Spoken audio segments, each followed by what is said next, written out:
Sud Radio, le grand matin week-end, 6h-10h, Maxime Liédo. Il est 7h14 sur Sud Radio et près de chez vous ce matin du côté du Loiret avec cette décision du département qui a pris une décision forte. Bonjour Marc Godet.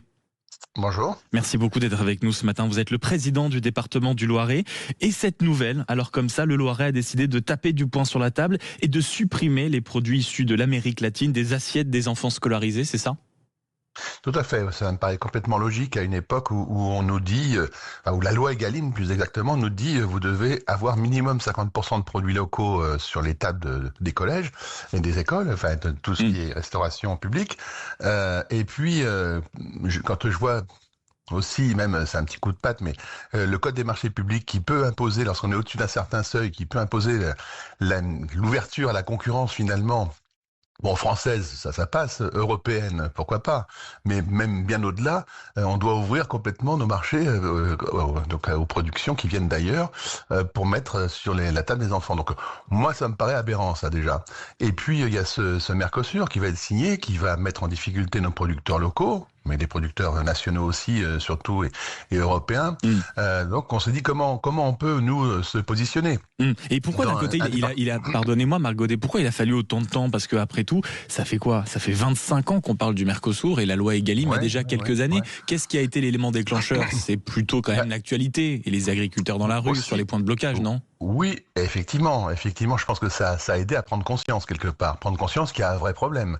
Donc cette prise de conscience, quand on est à la tête d'un département avec 58 collèges, 24 000 repas par jour qui sont servis dans nos collèges, ce qui fait en gros 3 millions de repas par an, effectivement, se dire qu'on a une certaine force de frappe.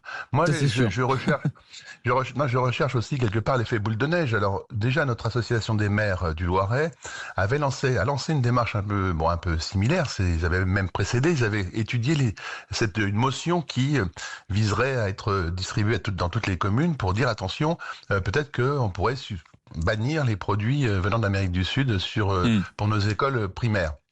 Donc effectivement, alors là, quand c'est l'association des maires, tous les maires ne se mettront peut-être pas le doigt sur la couture pour dire. Mais on espère que ça peut en entraîner d'autres. Vous avez raison. Il y a quand même aussi un message fort que vous véhiculez. Est-ce que c'est si facile du jour au lendemain, parce que ça va se faire quand même assez rapidement, de changer tout le circuit, on va dire, de fourniture des cantines scolaires et de passer on va dire, d'aller progressivement, d'obtenir progressivement un 100% local, un 100% français.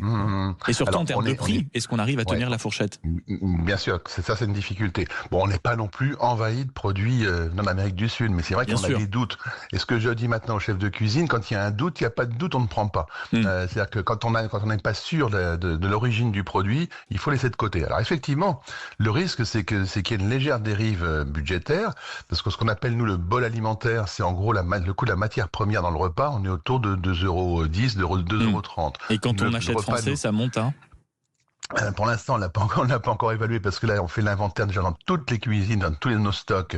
Quels sont les produits qui sont où il y a un doute, ou quels sont les produits où c'est affiché clairement ananas, avocat venant d'Équateur, etc. Donc ceux-là, ils seront consommés. Les produits qui sont achetés, ils seront consommés évidemment. Il n'y a pas un danger imminent. Mais par contre, à l'avenir, c'est ça. Donc l'attention a été portée sur tous ces chefs de cuisine et sur notre service éducation de ne pas avoir recours à ces produits. Alors oui, il risque d'y avoir une légère dérive. Ça, c'est sûr, une dérive financière qu'il faudra que la collectivité supporte et que les collèges et que la collectivité supportent. Mais je pense pas non plus qu'on soit sur des sommes astronomiques. Ceci dit, dans le même temps, j'ai lancé avec l'idée qu'on ait des groupements de commandes entre certains collèges par secteur. Pour éviter peut-être une explosion des coûts et pour rassembler un maximum les prix. Et c'est sûr qu'on espère un effet boule de neige rapidement. Merci beaucoup Marc Godet d'avoir été avec nous, président du département du Loiret, qui a cette initiative avec la mobilisation des agriculteurs. Stop aux produits issus des Amériques latines, de l'Amérique latine, surtout dans l'assiette de nos enfants. Merci beaucoup d'avoir été avec nous. Il est 7h19.